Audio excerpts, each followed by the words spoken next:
एगो माई के दरबार में गइल बा और माई से कहता कैसे कैसे कहता कि तेरे दर पे ओ मेरी मैया तेरे दीवाने आए हैं। और मैं चाहती हूँ कि एक बार माँ को बुलाने से पहले माँ का जयकारा होना चाहिए।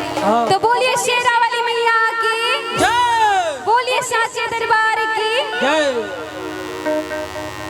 और ये कहना है क्या कि तेरे दर पे ओ मेरी मैया तेरे दीवाने आए हैं। तेरे दर पे ओ मेरी मैया तेरे दीवाने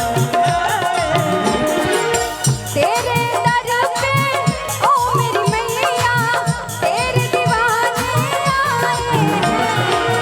तेरे दर पे ओ मेरी मैया तेरे दीवाने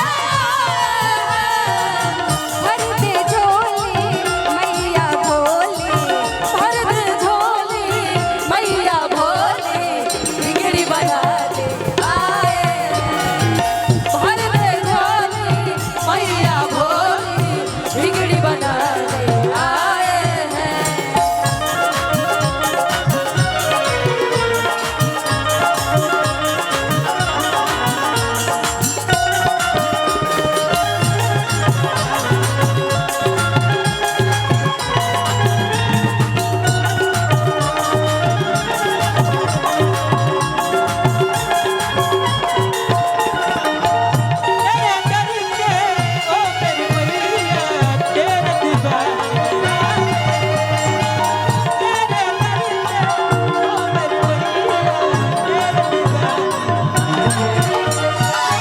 और भक्त माँ के दरबार में कहता है क्या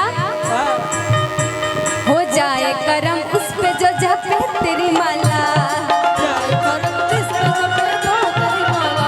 तू चाहत तो खुल जाए तकदीर की ताला, खुल जाएगा तेरे नाम से तकदीर का ताला, खुल जाए तेरे नाम से तकदीर का ताला। कि माँ की ज्योति से नूर मिलता है, चैन मिलता है, सुरूर मिलता है, और जो भी आता है मैया के दरबार उसे कुछ ना कुछ तो जरूर मिलता है। अपने